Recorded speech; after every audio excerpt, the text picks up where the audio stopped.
ശരണ്യ, ഒട്ടേറെ ദുരൂഹത, പലരുടെയും തിരോധാനം അല്ലെങ്കിൽ മരണം, അതിൽ പ്രതി സെബാസ്റ്റ്യൻ തന്നെയോ എന്നത് സ്ഥിരീകരിക്കേണ്ടതുണ്ട്. അതിന് കൃത്യമായ തെളിവുകൾ ശേഖരിക്കേണ്ടതുണ്ട്, ഡേറ്റകൾ ശേഖരിക്കേണ്ടതുണ്ട്. അതിനാണല്ലോ ഇപ്പോൾ മറ്റൊരു ഏജൻസിയുടെ തന്നെ സഹായം തേടുന്നത്. ഈ അപേക്ഷയിന്മേൽ ഏത് തരത്തിലുള്ള ഒരു പ്രതികരണം ഉണ്ടാകും എന്നാണ് പോലീസ് പ്രതീക്ഷിക്കുന്നത്?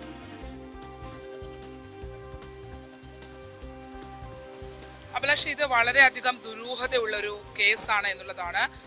ഈ ഒരു സംഭവവുമായി ബന്ധപ്പെട്ട് ആദ്യം 2 സ്ത്രീകളുടെ തിരോധാനം ഇതിനകത്ത് പോലീസിന്റെ ശ്രദ്ധയിലേക്ക് വരുന്നു. അത് ചേർത്തല സ്വദേശിയായ ബിന്ദു പത്മനാഭന്റേതാണ്.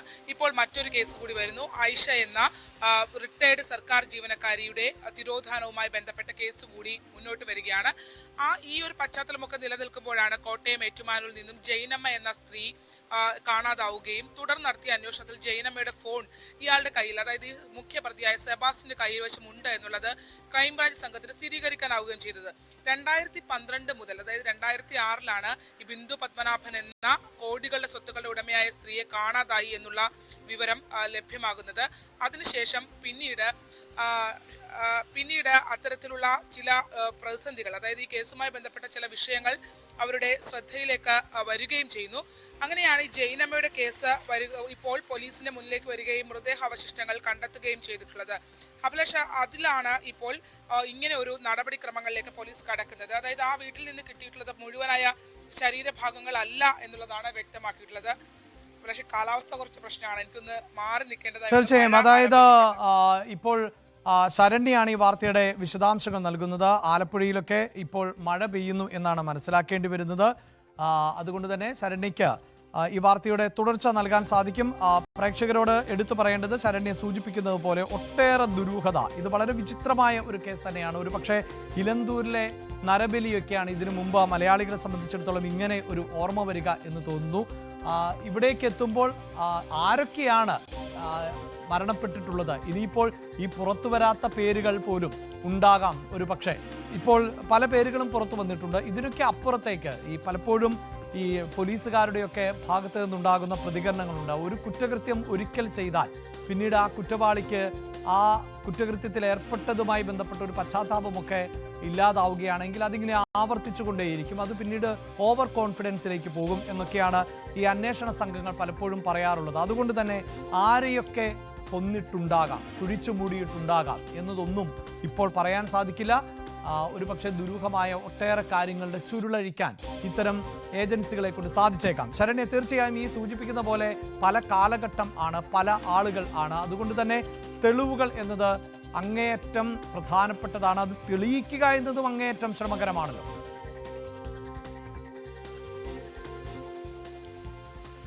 തീർച്ചയായിട്ടും അഭിലാഷ്, വളരെ ദുരൂഹതകളുള്ള കേസാണിത്. അന്വേഷണ സംഘത്തിന് ഒരു ഘട്ടത്തിലും പിടികൊടുക്കാത്ത ആളായിരുന്നു ഈ സെബാസ്റ്റ്യൻ എന്നുള്ളതാണ്. 2002 മുതൽ ബിന്ദു പത്മനാഭൻ മിസ്സിംഗ് ആണെന്ന് പറയുന്നു. 2006 അവരുടെ ഈ ഒരു ഇവരെ കാണാനില്ല എന്ന് ഇടയ്ക്കിടയ്ക്ക് വന്നു പോയെന്ന് ചിലരൊക്കെ അഭിപ്രായം പറയുന്നുണ്ടെങ്കിൽ പോലും ആധികാരികമായി എവിടെയും തെളിയിക്കാനായിട്ടുള്ള ബിന്ദു നിലവിലുണ്ട് എന്നുള്ളത്. അതിന് സമാനമായ കേസ് തന്നെയാണ് നമ്മൾ ഇന്നലെ പറഞ്ഞ ഐഷയുടെ കേസും. അതായത് ഐഷയെ 2012 മിസ്സിംഗ് ആവുന്നു. 2012 ഇവർ മിസ്സിംഗ് ആയതിനു ശേഷം ഇവർ എവിടെയെങ്കിലും ജീവിച്ചിരുന്നെങ്കിൽ തീർച്ചയായും ഇവരുടെ പെൻഷൻ തുക അടക്കമുള്ള കാര്യങ്ങൾ അത് കളക്ട് ചെയ്യുന്നതിനടക്കമുള്ള ഒരു നീക്കവുമായി മുന്നോട്ട് വരുമായിരുന്നു. ഇത് പിന്നീടും 2 വർഷത്തോളം ഐഷയുടെ പെൻഷൻ തുക വന്നു.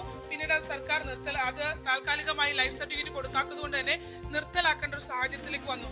ആ തുക പോലും ഐഷയൊന്നും ഇതുവരെ എടുക്കാനോ മറ്റു കാര്യങ്ങൾക്കോ ശ്രമിച്ചിട്ടില്ല എന്നുള്ളതാണ്. അതായത് ഈ സ്ത്രീകളൊന്നും തന്നെ ജീവിച്ചിരിപ്പുണ്ടാവില്ല എന്നുള്ളൊരു നിഗമനത്തിലാണ് എല്ലാവരും മുന്നോട്ട് പോയിക്കൊണ്ടിരിക്കുന്നത്.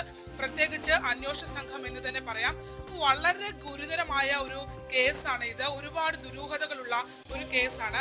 ഈ കേസിനകത്ത് ഇപ്പോൾ ഏറ്റവും പ്രധാനപ്പെട്ട കാര്യം, സെബാസ്റ്റ്യൻ എന്ന് പറയുന്നത് വളരെയധികം പരിശീലനം ലഭിച്ച അഡ്വക്കേറ്റിന്റെ അടക്കമുള്ള ഉപദേശങ്ങൾ തേടി കൃത്യമായി അയാൾ ഇൻവെസ്റ്റിഗേഷൻ ടീമിന്റെ മുമ്പിൽ ഓരോ പ്രാവശ്യം എത്തുമ്പോഴും അയാളുടെ അനാരോഗ്യം മുന്നോട്ട് വയ്ക്കുന്നു. അയാളുടെ പ്രശ്നങ്ങൾ അയാൾ മുന്നോട്ട് വെക്കുന്നു. അത്തരത്തിൽ ഉള്ള കാര്യങ്ങളാണ് വിവരിച്ചു വരുന്നത്. അങ്ങനെ ഉള്ള ഒരു സാഹചര്യത്തിലൂടെയാണ് സെബാസ്റ്റ്യൻ കടന്നു പോകുന്നത്. അതുകൊണ്ട് അന്വേഷണ സംഘത്തിന് സെബാസ്റ്റ്യനിൽ നിന്ന് വിവരം തേടുക എന്നുള്ളത് ഒട്ടും കഴിയുന്ന ഒരു സാഹചര്യം അല്ല എന്നുള്ളതാണ്. അതായത് തനിക്ക് ചോദ്യം ചെയ്യലിന്റെ മറ്റൊരു ഘട്ടത്തിലേക്ക് കടക്കുമ്പോൾ ഗുരുതര ആരോഗ്യ പ്രശ്നങ്ങൾ തനിക്കുണ്ട് എന്ന് പറഞ്ഞ് രക്ഷപ്പെട്ടു പോകുന്ന, അയാളുടെ മെഡിക്കൽ റെക്കോർഡ്സ് കാണിച്ച് രക്ഷപ്പെട്ടു പോകുന്ന ഒരാളായി സെബാസ്റ്റ്യൻ നിൽക്കുന്നു എന്നുള്ളതാണ്. എന്തായാലും ജൈനമ്മ കേസിൽ മാത്രമാണ് സെബാസ്റ്റ്യൻ ഒരു പിടി ഇപ്പോൾ വീണിട്ടുള്ളത്. ഒന്ന്, ആ വീടിനകത്ത് ബ്ലഡ് സ്റ്റെയിൻസ് കണ്ടെത്താൻ പോലീസിന് കഴിഞ്ഞിട്ടുണ്ട്. ഇനി അത് ആരുടേത് എന്നുള്ളത് വളരെ പ്രധാനപ്പെട്ടതാണ്. പിന്നെ മറ്റൊന്ന്, ഈ കോമ്പൗണ്ടിൽ ഇപ്പോൾ കണ്ടെത്തിയിട്ടുള്ള, നമ്മൾ കഴിഞ്ഞ ദിവസം കാണുമ്പോൾ കണ്ടെത്തിയിട്ടുള്ള ആ എല്ലും കഷ്ണങ്ങൾ, അത് ഒരു ബോഡി മൊത്തമായി കൊണ്ട് കത്തിച്ചിട്ടുള്ള ലക്ഷണമല്ല അവിടെ കാണുന്നത്. മറിച്ച് ഈ ശരീര അവശിഷ്ടങ്ങൾ കത്തിച്ചതാണോ എന്നുള്ളത് ആണ് പോലീസിന്റെ സംശയം. അങ്ങനെയാണെങ്കിൽ ബാക്കിയുള്ളത് എവിടെ എന്നുള്ളൊരു ചോദ്യം വളരെ പ്രസക്തമാണ്. സെബാസ്റ്റ്യന്റെ വീടിനകം മുഴുവനും ടൈലിട്ട വീടാണ്. പക്ഷെ അതിൽ ഇയാളുടെ കിടപ്പുമുറി മാത്രം പുതുതായി ഗ്രാനൈറ്റ് പാകിയതായി കണ്ടെത്തിയിട്ടുണ്ട്. ഇനി അതിനകത്തോ അങ്ങനെ എന്തെങ്കിലും, അല്ലെങ്കിൽ സെപ്റ്റിക് ടാങ്കിൽ ഇട്ടതിന് ശേഷം മറ്റ് അവശിഷ്ടങ്ങൾ, എല്ലും മറ്റ് അവശിഷ്ടങ്ങളും കൊണ്ട് കത്തിച്ചു കളഞ്ഞതാണോ? കാരണം ഇയാളുടെ വീട്ടിൽ ഒരു ഘട്ടത്തിൽ പോലീസ് ക്രൈംബ്രാഞ്ച് പരിശോധനയ്ക്ക് എത്തുമ്പോൾ സെപ്റ്റിക് ടാങ്ക് മാലിന്യം ആ കോമ്പൗണ്ടിൽ അടിച്ച അവസ്ഥയായിരുന്നു. ആർക്കും അകത്തേക്ക് കയറി പരിശോധിക്കാൻ പോലും കഴിയാത്ത രീതിയിലുള്ള തടസ്സം അയാൾ സൃഷ്ടിച്ചിരുന്നു. ഇനി ആ രീതിയിലൊക്കെ എന്തെങ്കിലും നീക്കം, അല്ലെങ്കിൽ ദൃശ്യ മോഡൽ ആളുകളെ, ഈ അന്വേഷണ സംഘത്തെ വഴിതിരിച്ചു വിടാനുള്ള നീക്കമാണ്. വളരെ അധികം കണ്ണിങ് ആയി കാര്യങ്ങളെ ഒരു കൈകാര്യം ചെയ്തുകൊണ്ട് പോകുന്ന ഒരാളാണ് സെബാസ്റ്റ്യൻ എന്നുള്ളതാണ്. അതുകൊണ്ട് പോലീസ് ഇപ്പോൾ ഇതിനകത്ത് ഒരു ശാസ്ത്രീയമായ പരിശോധനയിലേക്ക് കടക്കാമെന്നാണ് കരുതുന്നത്.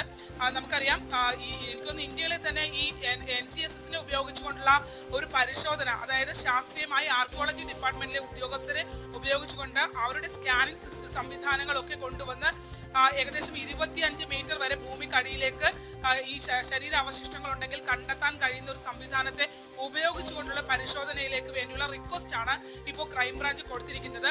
നമുക്ക് ഇതിനു മുമ്പ് കേരള പോലീസ് ആദ്യമായി, അതായത് ഈ ആർക്കിയോളജി പുരാവസ്തു ഗവേഷണവും ഒക്കെയായി ബന്ധപ്പെട്ടുള്ള ഈ പരിശോധനകൾ ആദ്യമായി ഇതിനെ ഇത്തരത്തിലും കൂടി ഉപയോഗിക്കാം എന്നുള്ള രീതിയിലേക്ക് കേരള പോലീസ് ആദ്യമായി ഈ ഒരു കേസ്, ഈ ഒരു വിഭാഗത്തെ അന്വേഷണത്തിന്റെ ഭാഗമായി കൂട്ടുന്നത് ആലപ്പുഴയിലെ തന്നെ കേസാണ്. അതും ഒരു തിരോധാന കേസായിരുന്നു. 15 വയസ്സുകാരനായ നിസാമുദ്ദീനെ കാണാതായി വർഷങ്ങൾ കഴിയുന്നു.